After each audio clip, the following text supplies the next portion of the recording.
Today, let me tell you 3 stories first. The first story. After school, a child joyfully returned home and solemnly handed a letter to his mother, instructing, "The teacher said only Mom should read this." The mother, puzzled, took the letter, opened it, and as she read, tears streamed down her face.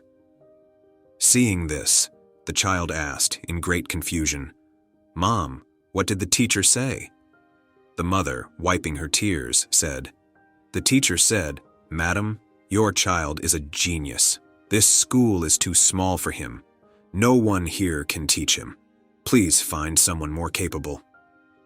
Hearing this, the child was overjoyed. With a kind-hearted lie, the loving mother preserved her child's dignity.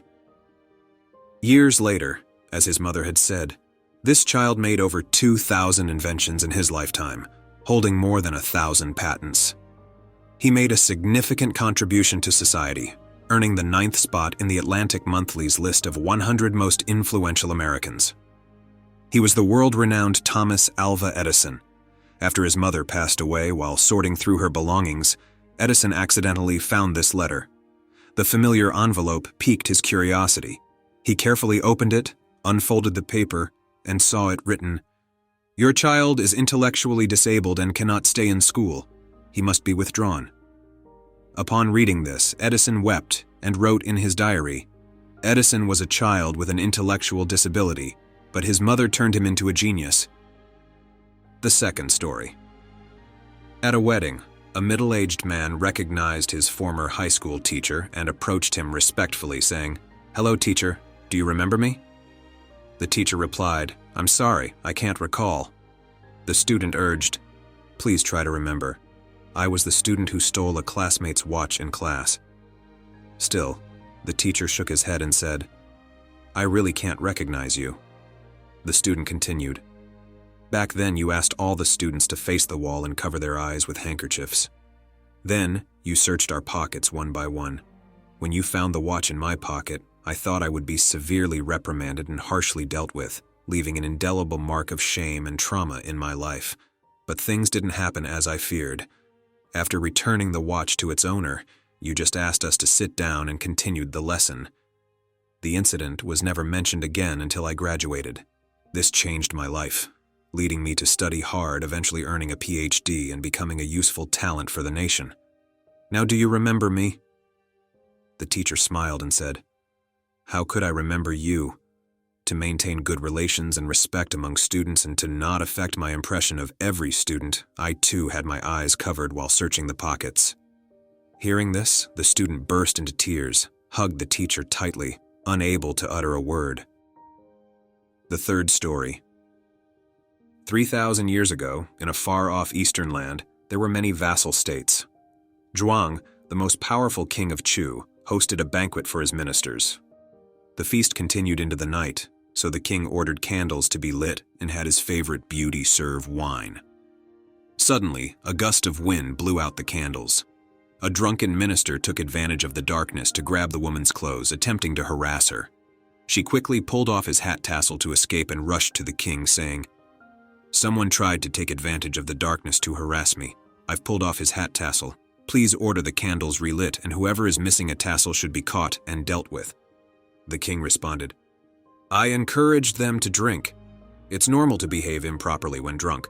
How can I insult my ministers for this?" He then ordered all ministers to remove their hat tassels.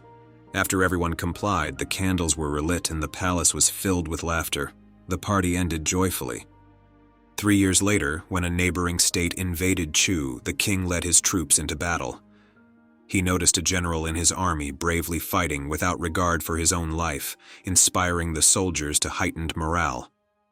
This led to a significant victory for Chu.